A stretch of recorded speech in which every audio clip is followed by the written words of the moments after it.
Hi friends, welcome to వని వంటిల్లు. ఈరోజు మనం చికెన్ వేపుడు ఎలా తయారు చేసుకోవాలో చూద్దాం. రకరకాలుగా చేసుకుంటూ ఉంటాం కదా, ఒక్కసారి ఇలా ట్రై చేసి చూడండి, ఎంతో రుచిగా అనిపిస్తుంది. ఇట్లా హాఫ్ కేజీ చికెన్ తీసుకోండి. దీన్ని ఇప్పుడు పక్కన తయారు చేసుకోవడానికి 1 ఇంచు అల్లం ముక్క తీసుకోండి. 5-6 వెల్లుల్లి గబ్బాలని ఈ విధంగా తీసుకోండి. ఒక 10 మిరియాలు తీసుకోండి. 2 యాలకులు, 5-6 లవంగాలు, కొద్దిగా చెక్క తీసుకోండి. వీటన్నిటిని మిక్సీ జార్లో వేసుకుని మెత్తగా గ్రైండ్ చేసుకోవాలి. స్టవ్ ఆన్ చేసుకుని ఓ బాండీ పెట్టుకోండి. దానిలో నేతితో మనం వేపుడు చేసుకుంటే చాలా బాగుంటుంది. 1 స్పూన్ నెయ్యి వేసుకోండి. కొద్దిగా ఆయిల్, నెయ్యి కలిపి వేసుకోండి. మీకు నెయ్యి వద్దు అనుకుంటే బటర్ కానీ మొత్తం ఆయిల్ కానీ యూజ్ చేసుకోవచ్చు. దీనిలో ఇప్పుడు కొద్దిగా ఆయిల్ని కూడా వేసుకుందాం. వేపుడులకు మరి కొంచెం ఆయిల్ అనేది ఎక్కువే పడుతుంది.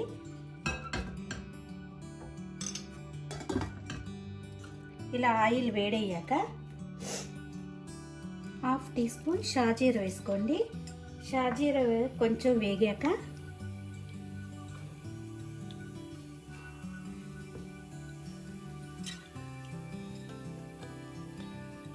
2 ఉల్లిపాయల్ని ఇలా ముక్కలుగా కోసుకుని వేసుకోండి.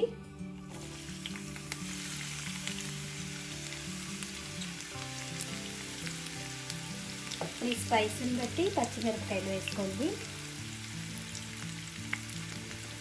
ఇప్పుడు గోల్డెన్ బ్రౌన్ కలర్ వచ్చే వరకు వీటిని బాగా వేయించుకోవాలి. ఇలా వేగుతున్నప్పుడు పసుపు వేసుకోండి. ఒక 1/2 టీ స్పూన్ పసుపు వేసుకోండి. దీనిలో రుచికి తగినంత ఉప్పును వేసుకుందాం.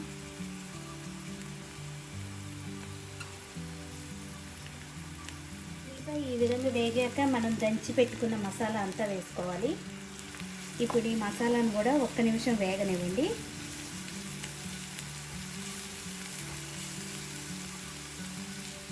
ఇలా వేగాక ఇప్పుడు మనం తీసుకున్న చికెన్ ముక్కలన్నీ దీనిలో వేసుకోవాలి.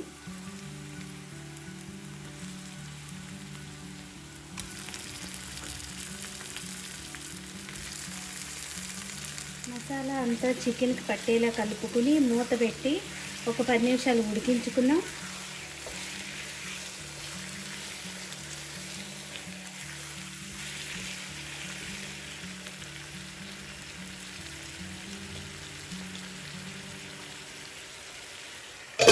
ఇలా కొద్దిసేపు ఉడికాక మీ స్పైస్ని బట్టి కారం వేసుకోండి.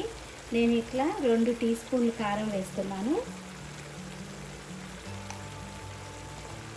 మనకి చికెన్ వాటర్ అనేది వస్తుంది కదా, ఈ వాటర్ అంతా మనం చేసుకునేది ఇగురు కాబట్టి ఈ వాటర్ అంతా డ్రై అయిపోయే వరకు కూడా ఎగిరిపోయే వరకు ఉడికించుకోవాలి.